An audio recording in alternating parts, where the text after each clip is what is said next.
Tā, čau! Prieks tevi dzirdēt, varbūt arī redzēt Whispers of Freedom kanālā. Šodien ļoti netipiska tēma, un patiesībā es par šo tēmu jau svārstījos, vai par to runāt jau kādus pāris mēnešus, bet šī tēma parādījās manā laukā aizvien biežāk, un tad tēma ir finanses. Jā, un lai kā būtu, es vairāk sevi asociēju ar tādu loģisko cilvēku.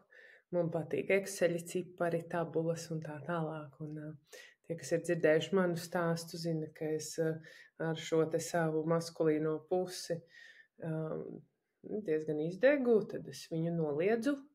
Un tad es dzīvoju ar sievišķo plūsmu, ka viss ir absolūta plūsma un viss notiek, kā tam jānotiek. Un nav vajadzīga nekāda struktūra un disciplīna, un vispār tas viss nav par mani.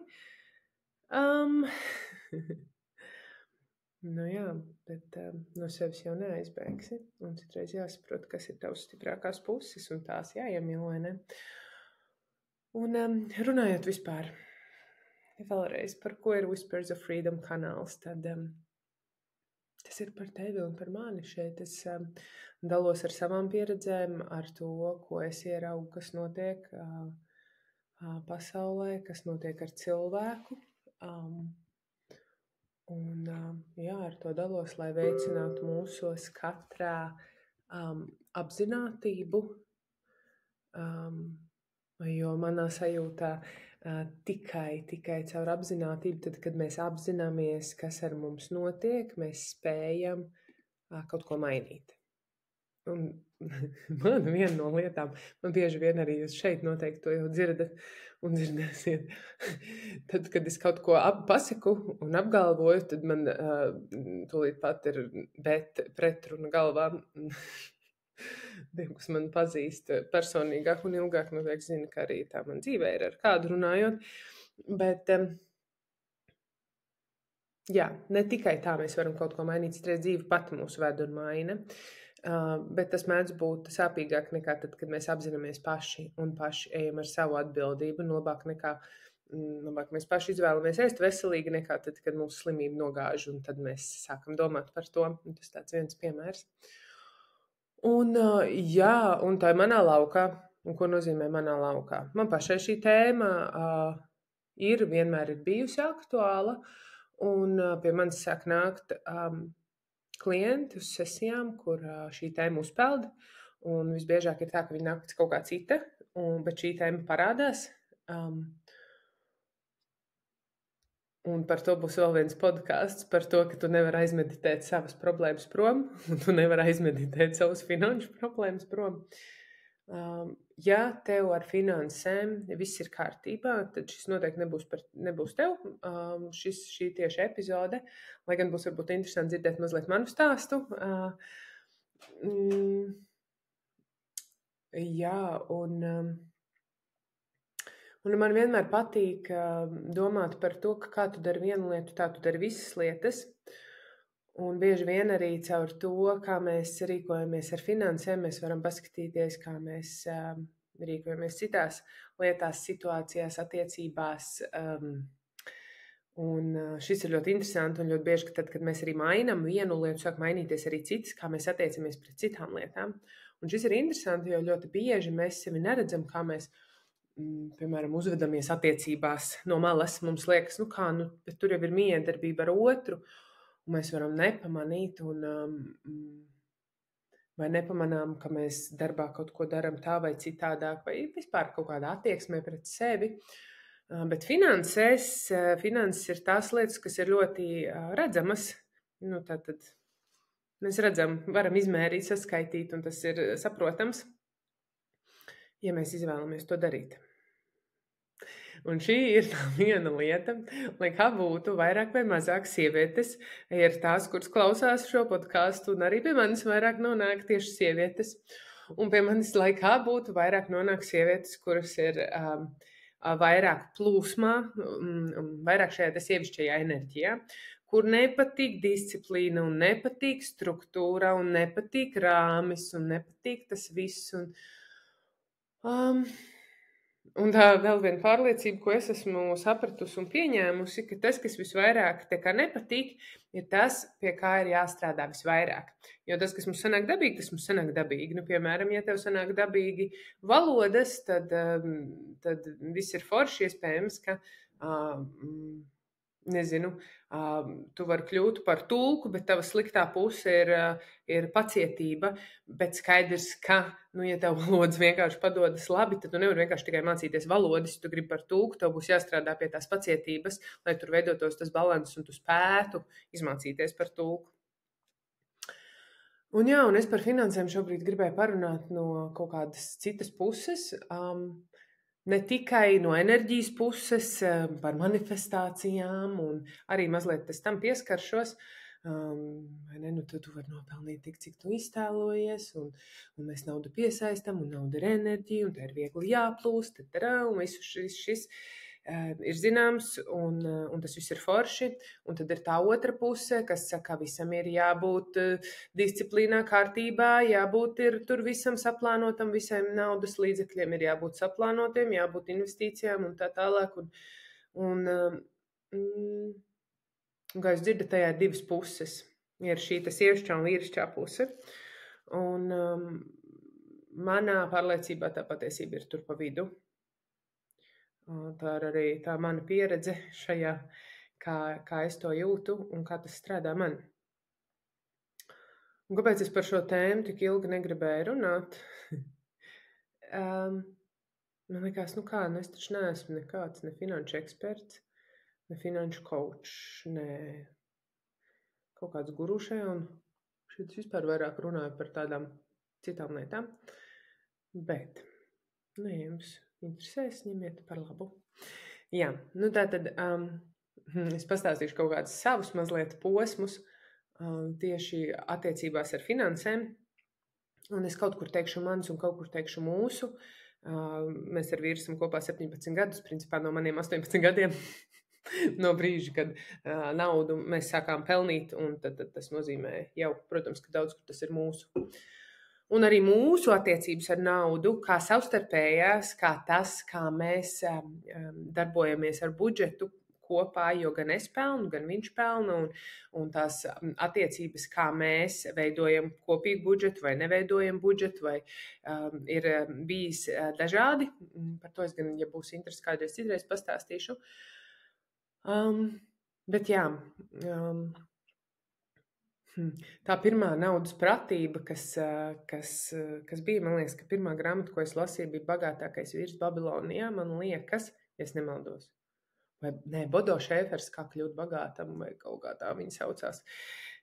Par Bodo Šēfers, es zinu, ka tā bija pirmā grāmata, un tur bija rakstīts par tiem 10%. Un šodienā, man liekas, īstenībā pilnīgs murgs, ka tikai 18 gados vai 19 gados, tad, kad mēs paši nopirkām to grāmatu, man liekas, ka Zvaigznes grāmatnīca outletā par kaut kādiem dažiem eiro, jo naudas, es pelnīju 150 latus tajā laikā, es strādāju benzīntankā, tajā laikā bija krīze, tas bija 2008. gads, un es biju laimīga, ka man vispār bija darbs, man vīrs strādāja tajā brīdī ātrajā palīdzībā, tur algas arī bija daži 100 eiro, principā nebija naudas, bija ļoti maz. Un tad mēs nopirkām tādu grāmatu, tur par naudu, un tā bija vispār pirmā reizi, kad es vispār sāku pa vispār kaut kādas durvis pavēru. Un tas pirmais gļuks, kas man radās, bija tas, ka tur rakstīts ir, tad, ja tu noliksi 10% katru mēnesi, es neatceros tur to tekstu, bet no Indijas tu būsi miljonārs pēc 40 gadiem. Un es sēžu un domāju, un es ar to savu mazā tā brīža domāšanu domāju, kādā vispār sakarā. Jo viņš rēķinājis, kā tur kaut kādi tie cipari tur notiek, un tur kaut kādas, tas bija ļoti sen, bet es atceros to savu sašutumu tajā, un man liekas, kā 10%, man ir 150 lati, es 15 latus nolieku, man pēc gada ir cik tas sanāk, 180 lati, man pēc 10 gadiem tie ir, tajā brīdī es varbūt kaut kā neredzēju, ka tie cipari kaut kā mainās, un ka principā šajā brīdī tas bija stāsts par ieradumu, nevis par nevis par bagātību, bet par ieradumu vispār atlikt. Un jā, man liekas, kas tās pa muļķībām, tas nav priekš Latvijas. Tas nav priekš Latvijas, nav priekš Latvijas algām, jo tur pēc 10 gadiem man tur tāpat nekas joprojām nav sanācis, lai vispār varētu runāt par kaut kādām investīcijām, procentiem un lai tur vispār veidotos kaut kāda bagātība. Un starp citu, man tikko ienāca viena lieta, ko es gribēju pastāstīt, ko es tikko iedomājos, ko es gribu pastāstīt saistībā ar naudu, lai es neaizmirstu. Man dēlam ir sakrāta nauda. Kristiānam, vecākajam dēlam, viņiem ir 500 eiro sakrāti. Un visi, kam viņš to saka, pieaugušie, viņam prasa, kā tu viņu tērēsi, ko tu gribi pirkt, kam tu krāji. Viņam ir mazliet cita domāšana šajā. Tas nav tā, ka tas ir tikai kaut kāds mūsu nopelns, bet viņš negrib viņu tērēt. Viņš viņu krāja, viņš saprot, mēs esam runājuši par to, ka viņš varētu nopirkt persiku koku un tur audzēt persikus, bet viņš arī to vēl nav izdarījis.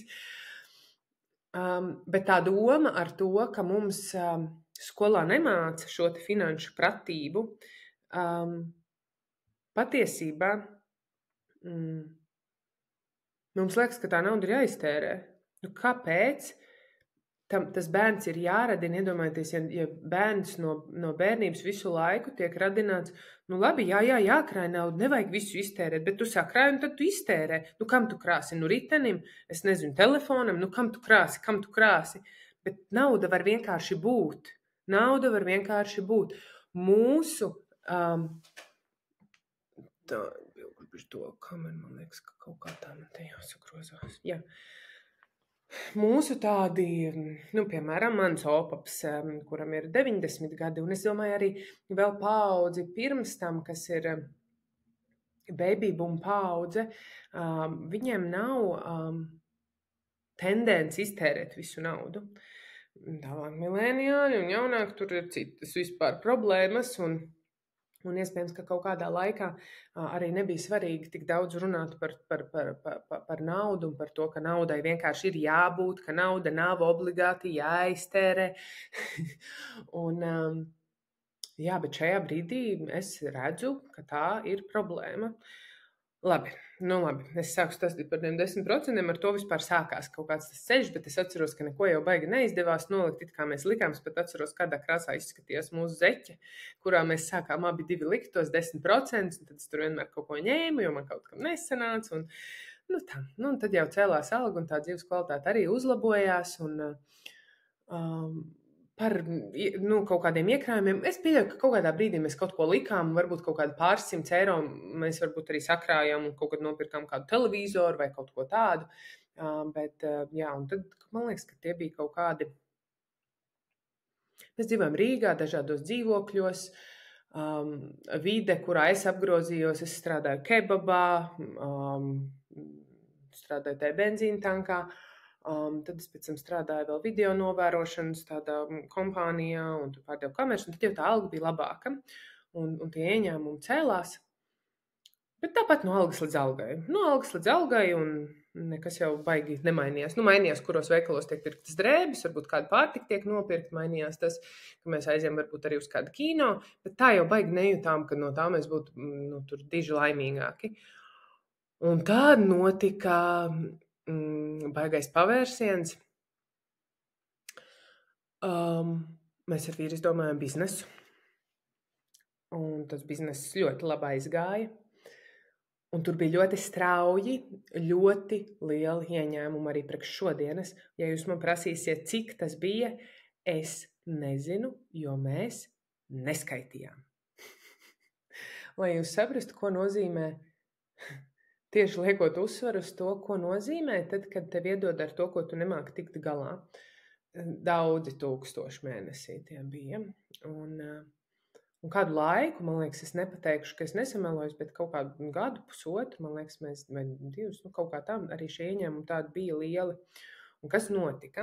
Tātad man bija MacBooks, man bija jaunākais iPhones, mēs aizbraucām vienā ceļojumā uz Kanādu un iztērējām pilnīgi visu naudu. Jūs sapirkām šausmīgi daudz drēbes, tur brendu drēbes lētas ir. Un tad mēs vispār pirkām ļoti daudz drēbes, un tad mēs gājām un pārtikā, piemēram, nedēļā tērējām vairāk kā 100 latus. Nu, tas ir laiks kaut kāds, nezinu, 12. gads. Varbūt skaidrs, kad mēs bijām divatā un par ko mēs vispār runājam. Un tajā pašā laikā mēs dzīvojam dzīvoklī, kur īra bija 100, neatceros, bija, laikam bija eiro, 100 eiro.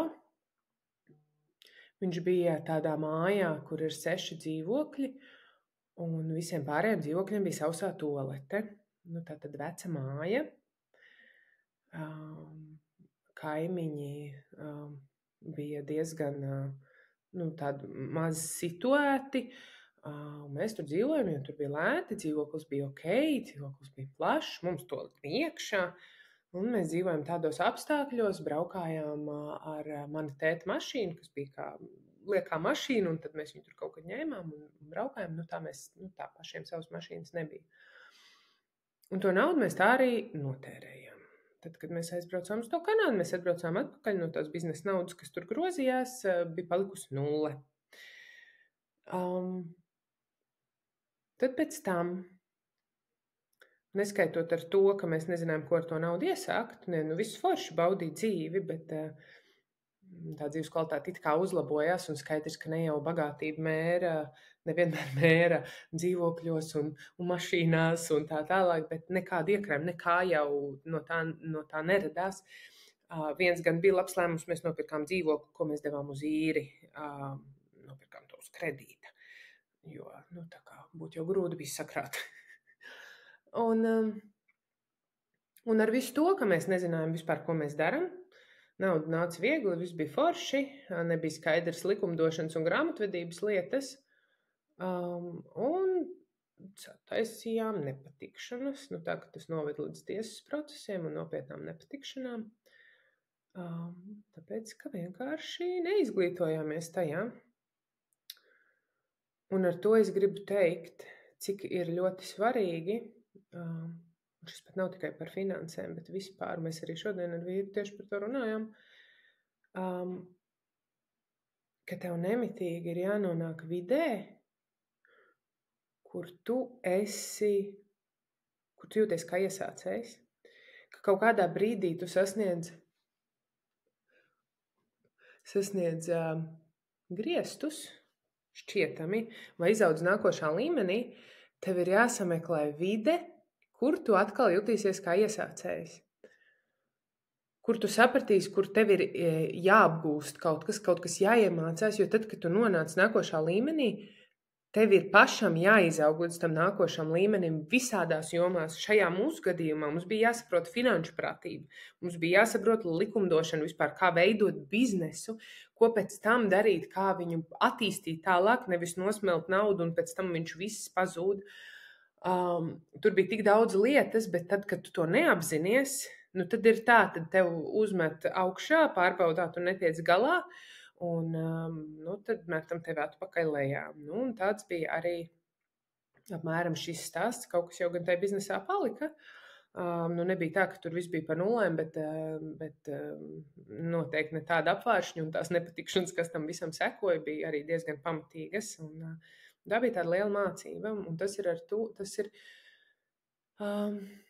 tieši par to, ka mums ir jāaug līdzi, ja mēs gribam augt, mēs citreiz sagribam, man ir podcasts, kur es, man liekas, esmu runājusi par šo, ka labi, ka tu gribi tās attiecības sapņu, un ka tu gribi to princi baltā zirgā vai princesi stikla zārkā, kura tur būs tā ideālā sieviete, bet tas jautājums ir, vai tu esi gatavs vai gatava šīm attiecībām, vai tu esi pats gatavs būt tas princis vai tā princese, un par ko tev ir jākļūst, lai tev tas būtu, jo visticamāk, ja tu pat nokļūsi šādās attiecībās, tu izdarīsi visu, lai tu viņus pazaudētu, jo tu tur jutīsies nērti, vai tas vienkārši ilgstoši nevarēs turpināties, ja tu neizaugs līdz tam. Tas ir, mēs arī esam runājuši, tad, kad mēs runājam par kaut kādām naudas lietām, kā tas ir, tad, kad mēs redzam, ka ir cilvēki, kuri negodīgā veidā darbojas biznesos. Tas arī notiek tādās mazpilsētās, kur ir narkotikas vai kaut kas tāds. kaut kādi pagrīdes darījumi, un iespējams, ka viņi pat pelna lielu naudu, bet tā dzīves kvalitāte, kādā viņi dzīvo, viņi varbūt pērk tur zelta ķēdes un krutus bembjus un tā tālāk, bet tā dzīves kvalitāte, vide, kurā viņi atrodas, jau nemainās. Viņi paliek turpat, kur viņi ir auguši, un ja viņi nenomaina vidi un sev neiesviež vidē, kur viņi saprot bāds, bet es te nejūtos ērti, tad tas nākošais līmenis arī nevar nonākt. Viņš nepienāk.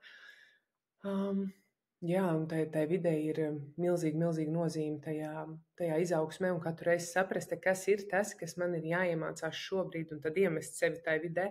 Priekš manis bija liels izaicinājums, tad, kad es nokļuvu vidē, kur ir cilvēki, kur nodarbojas ar garīgām praksēm. Ja es biju vidē, kur ir sasniegumi, mērķi, nauda, ambīcijas, un tad es nonācu, un tajā es kaut kādā momentā jūtos kā zivs ūdenī, un tad es nonāku vidē, kur ir vairāk šīs te garīgās lietas, un tu saproti, ka es jūtos kā nekas.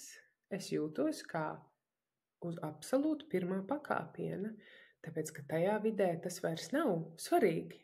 Tajā vidē ir citas vērtības, un tā ir tā vieta, tā bija tā puse, kura man tai brīdī bija svarīgi sevī attīstīt, apzināt, izaugt, un tad atkal saprast, kas ir tālāk mans nākošais līmenis, kur es atkal varu būt iesācējs.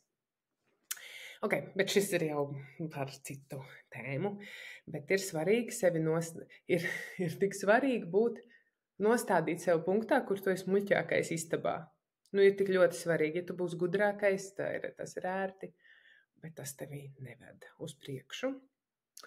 Un tā bija tieši mūsu situācija. Un tad pienāca laiks, kad bija mans dekrēts, kad piedzima Kristians, un tad sākās man biznesa sākumi un strauji kāpumi. Un šajā reizē jau mēs bijām gudrāki, jau atlikām naudu. Bet nezinu, kāpēc, man tā kā vienmēr ļoti patika budžets, es budžetēju, un katru mēnesi liku budžetu, un tā tālāk, un liekam nost to naudu, un katru mēnešu beigās pietrūkst, un atkal paņemam atpakaļ. Visu laiku tā, un grūti bija atlikt. Kaut ko mēs sakrājām, mēs nopirkām māju, ieņēmumi palielinājās strauji reiz 3, bet un šī ir vēl viena feature, kas notiek ļoti bieži. Ieņēmumi palielinās reiz 3, bet mēs dzīves kvalitātes cenu paceļam reiz 4.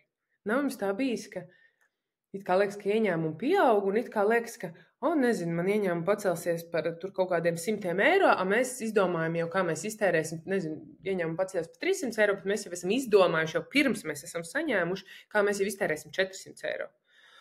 Un patiesībā beigu galā atkal pietrūkst, un tā sajūta, ka tev pietrūkst, lai kā būtu, lai ko tu būtu atļāvies, tik un tā ir, slikta sajūta, beigu galā tāpat viņi ir, un liekas, bāc, un lai cik es te pelnītu, nekas nemainās, nevis nekas nemainās, bet tā sajūta nemainās, ka īsti nepietiek.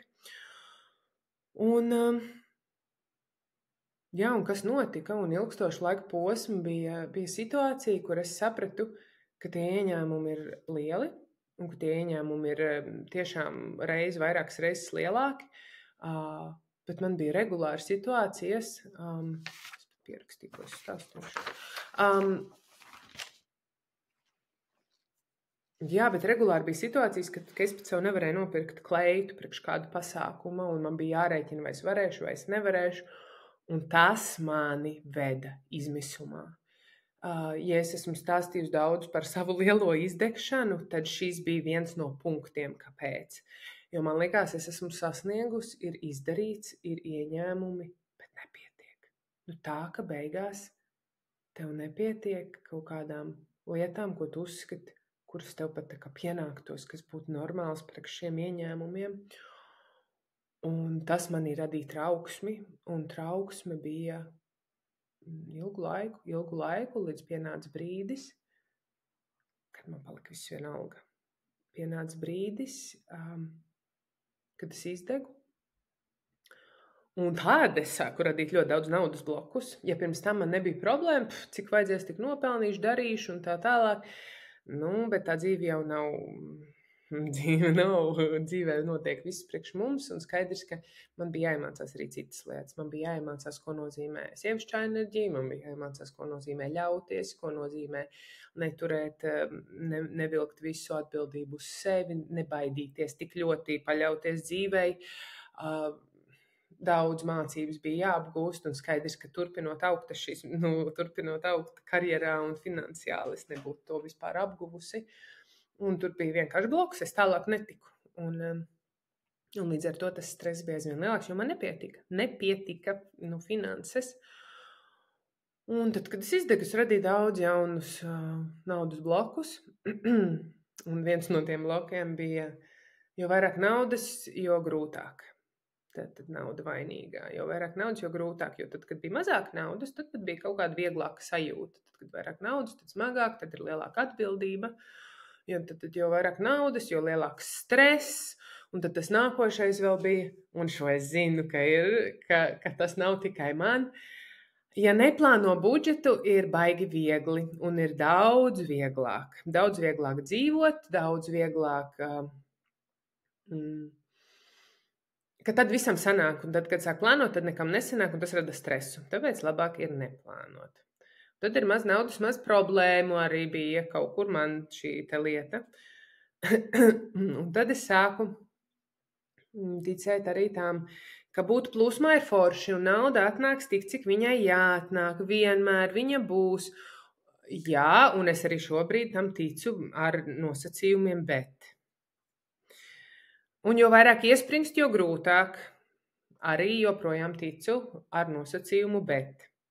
Un kā jau es teicu, jo vairāk mēs esam šajā plūsmas jautājumā, jo vairāk mēs gribam turēties tieši pie šī, un jo vairāk mēs esam tādi, kas grib visu kontrolēt, tāpēc, ka mēs baidamies, ka pietrūks, ka izbeigsies, jo vairāk mēs pieturamies pie tā, ka ir obligāti vajadzīgs skaidrība, stingrība budžetā un tā tālāk.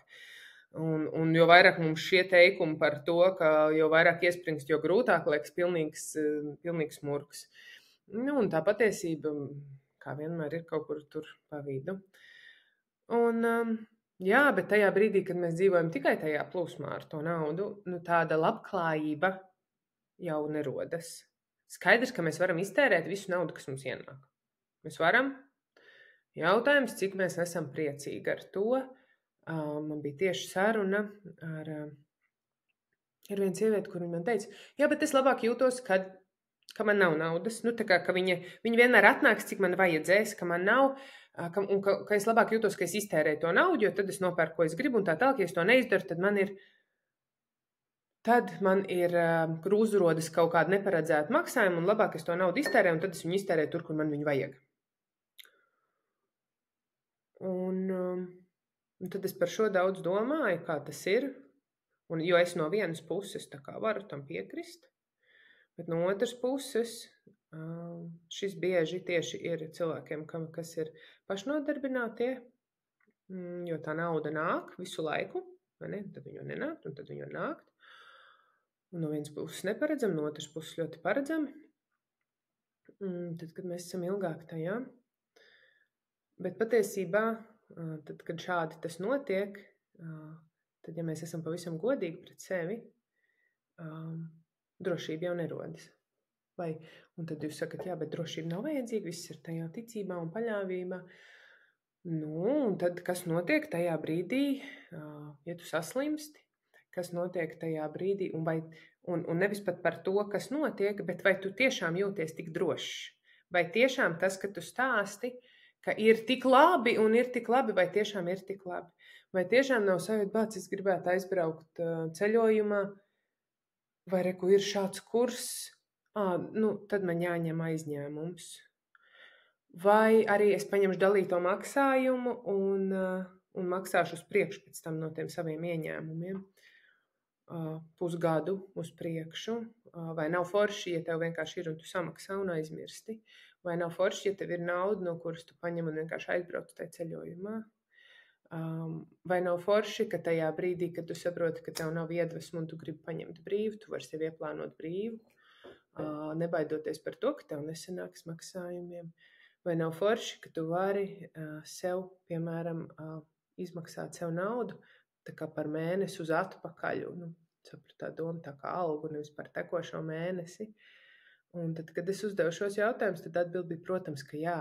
Vienkārši mēs esam ļoti bieži ar šo domāšanu par to, ka nauda atnāk tik, cik vajag, un tāpēc es viņu tērēju, cik vajag. Mēs nemaz neesam pamanījuši, cik ļoti mēs patiesībā esam pieraduši dzīvot kaut kur uztraukumā par naudu. Tas ir līdzīgi,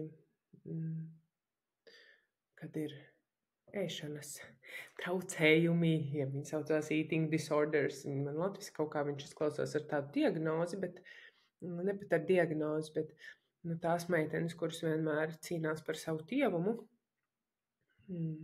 par to man arī ir stāsts par sevi pašu.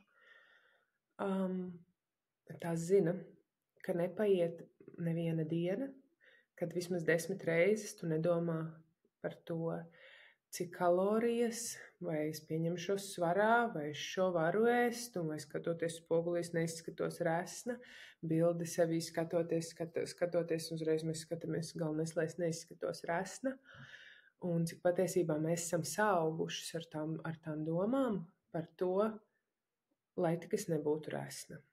Un mums liekas, ka mēs nemaz par to tā nedomājam. Un tas pats ir arī ar naudu. Ja tu esi pieredzis visu laiku dzīvot tajā mazliet iespringumā par naudu, tu nemaz nepamani, ka patiesībā tās domas ir ļoti daudz tieši par to. Un man domāju, tā kā es zinu, ka jūs te vairāk esat sievietes un vairāk ir tieši ar šo pusi, kur gribas absolūto to plūsmu par naudu un negribas kāpt tajā maskulīnajā. Man nāca prātā vairāk salīdzinājums. Tā domāju par to, kā tas ir. Tās sievietes, kuras ir bijušas uz ekstātiskajām dejām vai šamaniskajām dejām ar aizsietām acīm, skaidri zina, cik ir, tātad kā tas notiek. Ir telpa, kurā telpa tiek sargāta, cilvēki tur ir, kas sargā telpu, lai jūs nesaskrietos, un gar malām ir salikti matrači, vai tā telpa tad ir pietiekami droša, lai jūs nekur nevarētu ieskriet, lai jūs varētu baudīt un būt plūsmā, bet tai telpai tāpat ir rāmis, ir cilvēki, kas sargā, tātad veids aktīvu darbību, ir varbūt norobežota teritorija, lai tu justos droši un varētu būt plūsmā. Un tad es domāju arī par piemēru, tad, kad tu ej peldēties, piemēram, kādā ezerā svešā, ir forši, tu jūties daudz brīvāk un vari būt daudz lielākā plūsmā tajā brīdī, ja tu zini, ka tur nav kaut kādi atvari, nav kaut kādi dubultie dibeni un nav bedres, vai es nezinu, kas vēl varētu būt, ka tu ej un tu nezini, vai tu nav kādi stikli, vai ne, tā kā tad, kad tu ej peldēties. Jo peldēšanās arī ir, vai ne, par tādu plūsmu un tādu sievišķību, bet tu īsti nevari izbaudīt to plūsmu un sievišķību un vērt to vaļā un būt tajā, ja tev ir jāuztraucās par to rāmi vai ietvaru, kura nav. Un tieši tas pats ir arī ar finansēm. Ja tev ir jādomā par šiem jautājumiem, ja tev kaut kur pats... kas skatās ar video, man tik tumšs paliek, saules sāk spīdēt vairāk. Jā. Jā, tā tad... tik un tā. Jā, tā tad...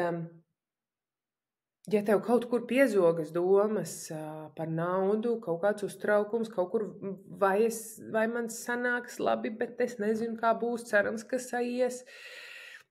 Ja šis ir un tas traucē, tas jau tas traucē būt tajā plūsmā un darīt aiz tā impulsa, aiz tās plūsmas. Tāpēc ir tik ļoti svarīgi. Un atkal no otras puses, ja šeit ir kāds, kurš klausās no tās otras puses, ja tu neļauj sev nekur šajā budžetā būt plūsmā vai darbā ar finansēm un viss ir izmērāms tikai ciparos, tad kur paliek bauda? Es saprotu, jā, bauda ir tajā, ka man paliek pāri un es varu investēt un tā tālāk, bet tieši tāpat kā tās, kuras dzīvo tajā, kurām nav struktūra un kārtība šajā, viņas nezina, ka patiesībā brīvība ir tajā, tieši tāpat tā otra puse nezina, ko nozīmē, ka tu sev atļauj nopirkt kaut ko skaistu, tāpēc, ka tu vienkārši gribi kaut ko skaistu, un ka tas nekas, ka tas nav saskaņā un tā tālāk. Un tam, tur mēdz būt tie divi grāvi. Un tad vēl man kaut kas nāca viens piemērs, gāju dušā, un es tieši domāju par šo. Domāju, kā es vēl varētu pateikt kādu piemēru, jo es zinu, ka tām sievietēm, kurām negribas taisīt to budžetu un rūpēties par finansēm, ir ļoti liela pretestība. Tad es domāju par dabu. Es domāju, bet dabā arī nav pilnīga plūsma. Ziemā nezied ābeles, tur arī ir struktūra un ietvars, lai tie āboli varētu ražot. Tiem ziediem ir jābūt pavasarī. Tur arī ir savi noteikumi, lai tā veldu plūsma var notikt. Un tad man nāca prātā arī piemērs par dzīvniekiem. Es iedomājos vāveri, kur vāc vasarā sev ēdienu, lai tai ziemā būtu. Un viņa arī var teikt, zini kā, gan jau atnāks, viss saliksies, Dievs parūpēsies, un man atnāks tieši tik, cik man vajadzēs.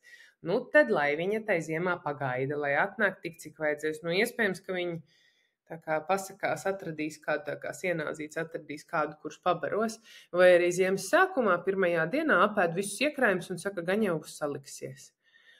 Tā jau īsti tas nenotiek, bet tajā brīdī, ja viņi izdara to darbiņu un tas dobums ir pilns, viņai ir pilnīgākais miers visu ziemu, viņai nav jāuztraucas par to, ka nepietiks. Viņa zina, cik viņai daudz šis ēdiens ir, un viņa var baudīt to ziemu, neuztraucoties par to. Tā tad, jā, mazliet arī no šī, tāpēc, ka es pēdējā laikā dzirdu tik daudz šos te gļukus tieši ar to, ka, ja es skaitīšu naudu, man nekam nesanāks, jo ir lietas, kuras jau mēs zinām. Man bija viena meitene, kur teica, jā, bet es gribu pirkt Circle K to kafiju, man tur garšo, un tas ir mans prieks. Un viņai liekas, ka tajā brīdī, kad viņa sāks likt budžetu, viņa vairs to nevarēs atļauties. Un tie arī ir tādi mīti, ka mums liekas, tad, kad es likšu budžetu, man nekam nesanāks.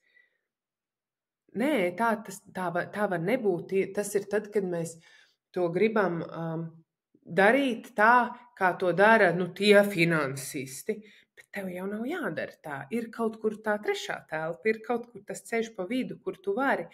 Bet tā lieta, kas man liekas ir ļoti svarīga, ka tu pats apzinies. Apzinies, cik tu tam tērē, ko tu vispār gribi, sāc likt kaut kādos svaru kausos, apzinies to savu situāciju. Un vispirms jau svarīgi ir arī saprast, kas ir tas, ko tu vispār vēlies, ko lai tev tā nauda dod, kāpēc tev viņu vajag, cik tev viņu vajag, kāpēc tev tik vajag. Arī tie ir tie jautājumi, kas ir svarīgi un ko tev tā nauda var iedot, jo tikai tad, kad tu arī šo apzinies, tad sāk arī rasties, tad, kad tu plāno to budžetu vai liec kaut ko, tos ciparus un sāc domāt par savām finansēm, tad tu arī spēji ieraudzīt to, kā tu vari uz to virzīties, kā tu vari aizbraukt tajā ceļojumā vai mācīties to vai nopirkt sev to. Mums citreiz liekas, nē, kaut kad tas notiks, šodien es par to nedomāšu, bet tā dzīve jau iet, vai ne? Tā dzīve jau iet, un ja mēs šodien neveicam to soli, un tā ir absolūtā ilūzija domāt, ka tad, kad es pelnīšu 2 reizes vairāk, man būs kaut kā citādāk. Nebūs. Vienkārši nebūs. Radīsies citi tēriņi, kas tāpat visbiežāk nebūs saskaņā ar to, ko tu patiesībā ilgtermiņā vēlies, ko lai nauda tev dod. Ar izņēmumiem, protams, bet idejiski, ja tu ar šo neapējies, tad arī ar lielāku naudu tu neapiesies. Jo citreiz mums liekas, tad, kad es pelnīšu tik, tad šobrīd es taču nevaru tur neko baigi, nekā tā sakārtot, bet tā jau nav. Un ir svarīgi, tas tā viena, es jums pateikšu vienu nagetu, kas man ļoti, ļoti palīdzēja. Un šo man teica vīrs, viņš arī tagad vairākus gadus klausās gan par investīcijām, gan par budžetēšanu, un tā kā daudz ko. Un tad mums ir interesants sarunas par šo. Un tad es viņam vienreiz teicu, kāpēc man ir tā, kāpēc es par naudu joprojām jūtos tā, man liekas, es esmu sakārtojis to bloku, tas tagad atkal sakārtots, viss tas ir, bet man joprojām ir kaut kāds, Un mēs runājam, viņš man nevar pateikt, un es nesaprotu, par ko ir stāsts. Un vienā brīdī viņš saka, zini, kas ir? Tu tērē naudu uz priekšu. Tu jau esi izdomājusi, kur tu iztērēsi naudu, pirms tev tas ir. Tā ir tā viena lieta. Otra lieta, ko es sapratu, tu vari pirkt to, kas tev sanāk. Mūsu gadījumā nav, mums ir vienīgais tāds maksājums, kas ir aizņemts, ir hipotēkas maksājums. Mums nav mašīna uz līzinga, nav telefoni, nav datori, nekas tas nav uz līzinga. Jo patiesībā tad rodas tas jautājums. Man vajag jaunu telefonu. Nu, labi, telefons maksā, jaunākais iPhones maksā 1500 pirksi. Nē, es uz nomaksu. Pagaidi, bet viņš maksā 1500. Vai nu tu viņu vari nopirkt, vai nu tu viņu nevar nopirkt. Un šī filozofija man ļoti palīdzēja saprast to, ka nepirkt uz nākotnes rēķina. Jo tajā brīdī, kad mēs sākam pirkt uz nākotnes rēķina, mēs sākam sevī radīt šo te sajūtu. Tas ir arī par atlikto baudu, vai ne, cik mēs, protams, paņem sakrājumu nopērts. Paņem sakrājumu nopērts. Un ja tu nevari, tad tu nevari, tad pēc kaut ko lētāku. Un tad rodas tās absurdās situācijas, kur cilvēki saņem mazliet virs minimālās algas un ir kāds iPhones. Un maksājums ir 50 eiro mēnesī, bet procentuāli no tās algas tas ir ļoti, ļoti daudz. Nevelti citās valstīs nebraukā ar tādām mašīnām, kā brauc pie mums. Un vienreiz es dzirdēju arī šādu formulējumu kādā no grāmatām par finansēm, ka adekvāta mašīnas vērtība, par kādu tu pērc mašīnu, ir 2 reizes tavas mēneša algas. Un te es atkal gribu teikt tām, kuras ir pašnodarbinātās, jo šis mēdz jukt, vai kurām ir savi biznesi, nevis apgrozījums, bet cik ir tava peļņa.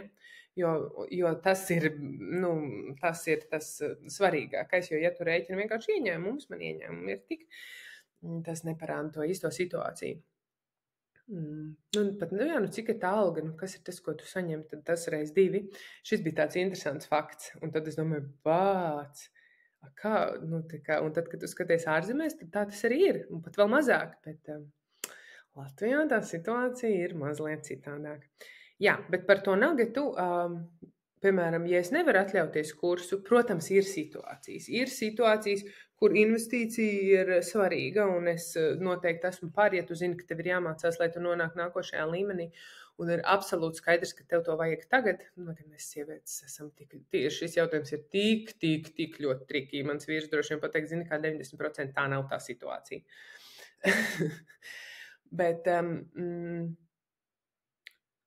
pēc to, ko tu vari atļauties. Neņem uz nomaksām, nenopērc ceļojumu, pirms tu viņas nopelnījusi.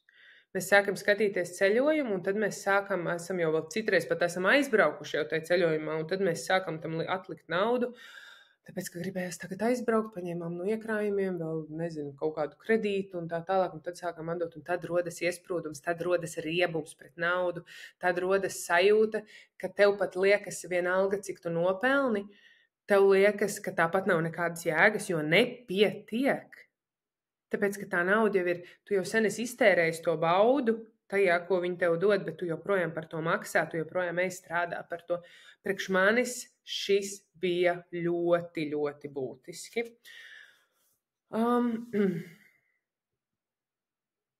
Kā jau es minēju, tā apzinātība tajās finansēs ir ļoti, ļoti svarīga. Tu apzinies, kur aiziet tava nauda.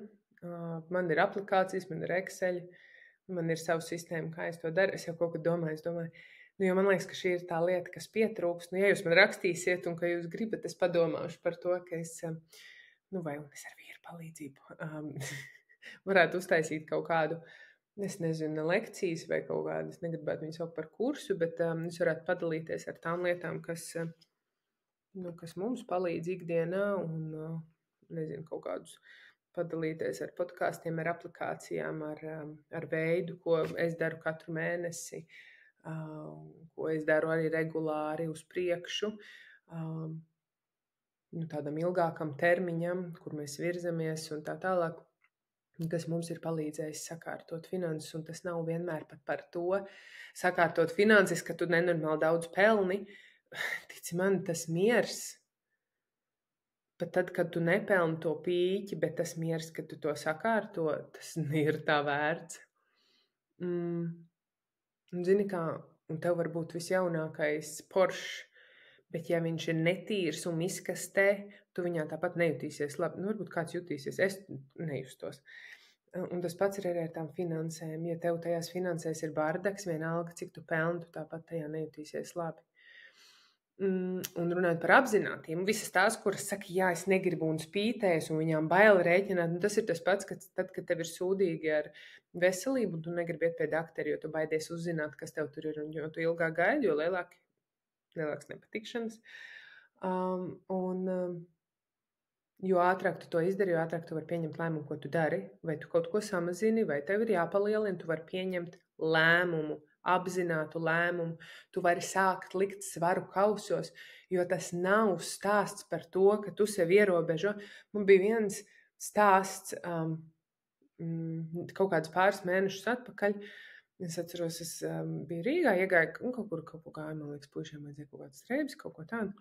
Un es ieraugu, smuka vasaras kleita, es zināju, ka man puncis būs un tā tālāk tāda, ko uzvilkt virs peldkustīm, ejot uz jūru un tā tālāk, man liekas, ir tik forša. Un tas bija datums, es atceros, ka tas bija mēneša beigas. Un es tajā brīdī attaisu to aplikāciju, kur man ir vienkārši sabudžetēts pa pozīcijām, cik man kurā mēnesī, tur kurā pozīcijā. Man tajā mēnesī bija drēbēm naudu ieplānot, un man arī bija pozīcija, kas bija prieks. Man tajā mēnesī bija lielāka ieņēmuma nekā plānots, un tad man tur ir savu sistēmu, kā es to daru. Un es biju, tur bija iztērējusi, man kaut kāds 500 eiro. Bet man likās, ka tas vispār bija kāds 2 mēnešus atpakaļ. Un es jūtos pats, bet tas bija 3. datumā, un tagad 28. Sabīne, nebūs tev šo mēnesi vairs tā kleita. Tas nekas, ka viņa nav dārga. Zin kā, bišķi kā pieaugušais ar bērnu, vai ne? Tad, kad bērns tev 4. dienu prasa saldējumu un vēl našus, viņam saka, klausies, zin kā, ir tagad bišķi jāatpūšas no saldumiem. Un tajā brīdī tu esi kā pieaugušais pret tām finansēm, un tas nenozīmē, ka tev nevar nebūt. Tas nozīmē to, ka tu apzinies, tajā brīdī, kad tu apzinies, ka tu esi iztērējis Circle K kafijās 200 eiro, nezini, bulciņās vai kaut kādās kūciņu vietās vēl 100 eiro un vēl tur kaut kur vēl, nezinu, kas tas varētu būt. Cukurvatēs vai kaut kādos pilsētas svētkos vēl kaut kur, un tad tu pats redzi, cik tev ir aizgājis, un tad tu uzdod sev jautājumu, Sabīne, vai tu esi gatava mēnesī? Es saprotu, ka patīk, bet tad, kad tu ieraugi to ciparu, tev viņš var šķebināt. Man ir tā bijis. Man liekas, es jau vispār sev neko, un tad tu sarēķini, ka, Sabīne, tu šajā mēnesī var šādam prieciņam, es iztērēju 400, 500, 600 eiro. Ja tas notiek katru mēnesi, es varēju,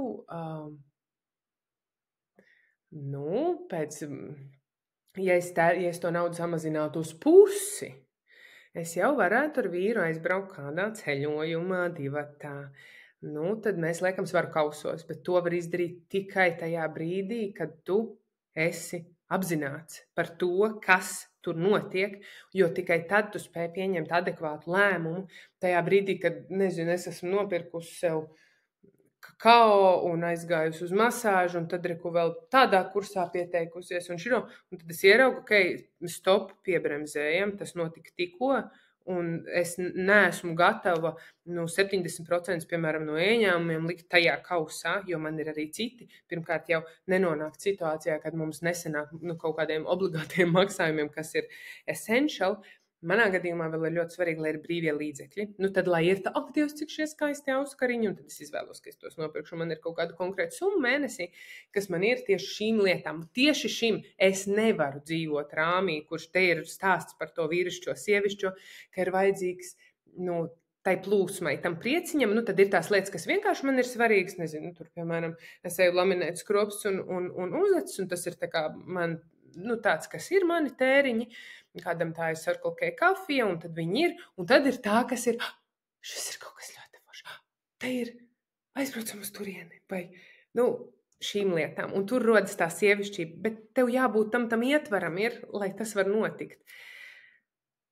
Jā, garš sanāca par šo. Un ir forši, mēs pirmīt runājam par to, ka gribas iztērēt to naudu, izdomāt, kur viņu vajadzētu likt un tērēt, tad ir forši tā apziņa, kad mēs iemācāmies, ka nauda var vienkārši būt, ka viņa var būt kaut kādā daudzumā bez mērķa. Piemēram, viņa vienkārši ir sevi radināt pie domas, ka nauda var vienkārši būt. Tā arī ir interesanti. Jā, es ceru, ka kādam šis bija svarīgi un šis bija jādzird. Man pašai šis bija interesanti par šo padomāt, vispār par šo te runāt. Jā, stāsts par labklājību ar naudu nesākas makā. Tā ir mana lielākā atziņa šajā. Un es vienmēr uzskatu, ka ieņēmumi ir jāceļ, un es vienmēr uzskatu, ka mums ir jāpaplašinās, nevis jāsaraujās. Es tiešām mūsu attiecībās es esmu tā, kas saka, ka ir jāceļ ieņēmumi, ka ir jādzīvo ar vērienu, ka ir jādzīvo ar piedzīvojumiem un ir jādzīvo tā, kā mēs gribam dzīvot. Bet tik un tā, lai tas notiktu, tev ir jāsalāpa maiss, lai tur nebirst ārā. Un tad, kad tu salāpi to maisu, tad tur kaut kas arī sāks palikt tai maisā, lai tu vari tiešām izdarīt izvēles, kuras tu gribi. Nevis kuras ir vienkārši mazās baudiņas, un pēc tam gribas kost pirkstos, ka nesanāk tam un nesanāk tam. Un, jā. Kaut kā tā, dodiet ziņu man par šo epizodi, kā jums rezonēja vai besīja tas, ko es runāju. Tā var būt. Jā. Lai jums forši un līdz nākošai reizei. Čau!